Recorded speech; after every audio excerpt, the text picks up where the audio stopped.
Hey friends, round 6, P2, day 2. I am down 4 pounds today. Very exciting. I don't get too caught up in the numbers because my average will settle down, and in about 2 weeks I will become the 0.2 queen. So I don't think in my mind at the beginning it's real easy to say, oh my goodness, if I could lose 4 pounds today, then tomorrow could be, another 4 pounds down, and then by the end of the week I'll be this much weight down. If you do that, you're going to end up frustrating yourself. Sorry, the light is a little off. Because that's not the way HCG works. Your body lets go of weight when it decides the time is right. So don't start calculating, don't start adding up the numbers and thinking that you're going to beat the averages, and take every round for what it is. It's a new round. It's different. Some rounds are better than others. So for me, I'm happy with anything that isn't up. If it's a goose, it's frustrating, but at the same time, it's not up. So I am sticking with my IF theory, my intermittent fasting theory. And so what that means, in doing the protocol and following HCG, I am also going to continue with keeping the fasting windows similar to what I was doing before. And so I'm following Lean Gains Style by Martin Berkhan. It's Berkhan.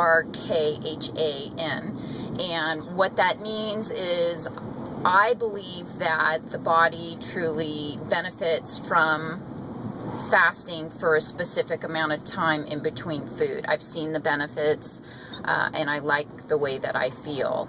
And so I stop eating usually by 8 o'clock at night, and then I break my fast the following day somewhere in between 12 and 1. I try to get 16 hours of a fast in, and then your eating window is around 8 hours. The difference is between the intermittent fasting and doing HCG and that type of fasting is that I'm not maximizing my macros in that 8 hour period. I'm not ingesting the fats and the carbs and trying to get my caloric intake up to have a balance in there.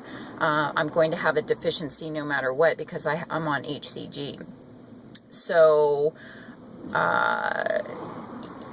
if you may not agree with it, and that's fine. Don't hate on me, because if you leave your comments about how I'm starving myself or not following the protocol correctly, I'm just not going to take the time to reply.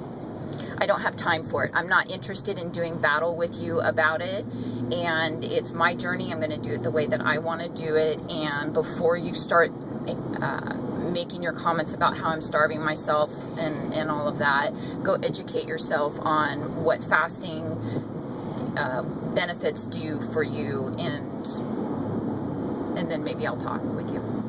So there's that.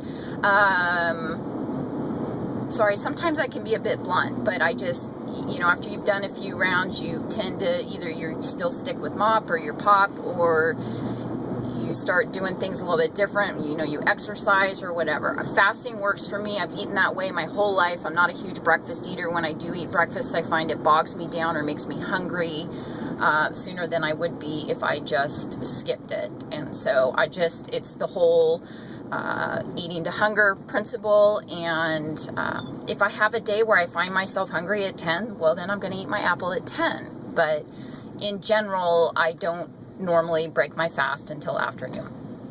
So intake yesterday, I am a black coffee drinker. I usually have coffee in my hand somewhere between 5 and 6 in the morning.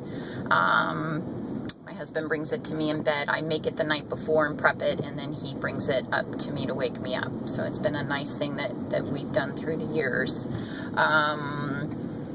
So a couple cups. I like hot coffee, so I tend to dump more than I drink. I think I average around 2 to 3 cups. More likely 2 cups of coffee, because I pour half cups. At 8 o'clock on my commute, I have a thermos of hot water and apple cider vinegar. I think the thermos is like 10 ounces or something, and usually 1 to 2 tablespoons of vinegar. I don't measure it, and I do make sure to rinse my teeth after with just plain water after I'm done drinking that, because the vinegar strips the enamel from your teeth. To me, that's just a balance thing. I like the way that, it's kind of squeaky clean theory. The vinegar cleans me out, and it's alkaline as opposed to the coffee being acidic. Before noon, I always try to have at least 40 ounces of water. And then at 12:30 yesterday, I broke my fast with 1 cup of homemade chicken broth, 1 cup of broccoli, and my portion of chicken. I do 4 ounces of chicken. When I started the protocol, that's what I was taught. It wasn't the 100 grams. It was the particular sublingual RX drops that I use allowed for 4 ounces of chicken, so I've just always done it that way. Also, my chicken is mixed. It's both white and dark. I have videos where I show how I prep the whole thing, freeze the broth, break the chicken down, and store everything. So I just do my 1 cup of broth. It's usually frozen. 1 cup of frozen broccoli I've tossed in there that I buy when it's on sale, and then cut it up and freeze it, so that all I have to do is scoop it out and dump it on top of the broth. And then I have my chicken, which is already bagged and frozen, and that goes into a container all together. I sprinkle spices on the top, and then I microwave that at work. So I had that yesterday at about 12:30. Then I had an iced Cali Kicker. I put it in my Tervis cup. It looks like this. Right now it has ice in it, and then it has a pre-made iced cube of the Cali Kicker portion of lemon juice, a little bit of cayenne pepper, and some, I think I put stevia in there also, just a tad bit.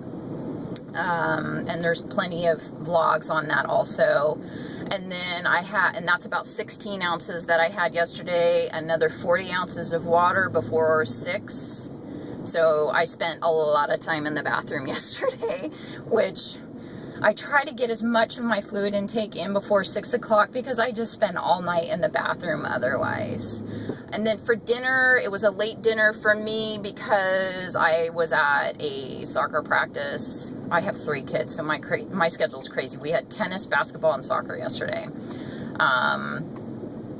So I came home and immediately chopped up a couple handfuls of lettuce, about a half a cup of tomatoes, about 3/4 a cup of a cucumber, and maybe, I don't know, a couple tablespoons of red onion. Mix that all together, and then I used an MCT oil dressing. I make it with the Good Seasonings packet, and follow the directions on the back with whatever vinegar you have. I used to avoid balsamic vinegar, but now I have found it really doesn't make that much of a difference. The small amounts of sugar that's in it doesn't affect me. And then water, and then MCT oil goes in place of the oil that they call for. Now, you are allowed MCT oil if you are a MOP follower on this protocol. It is a clear, tasteless oil that provides you with energy. I allow myself up to 2 tablespoons a day of it. For more information, I would just say look into it. Medium chain triglyceride, I think that's what it is. And your body doesn't absorb it the same way it absorbs oil. It's kind of like the macadamia nut theory. Speaking of which, so then after my salad, that was at 7:30, I finished that. And I had 2 chocolate delights with macadamia nuts in them. So that's coconut oil, and there's a lot of recipes out there for chocolate delight. I also have vlogs on that too. So that is me in a nutshell today. I'm going to sign out because I'm hitting the 10-minute mark. Ciao, everybody. Take care.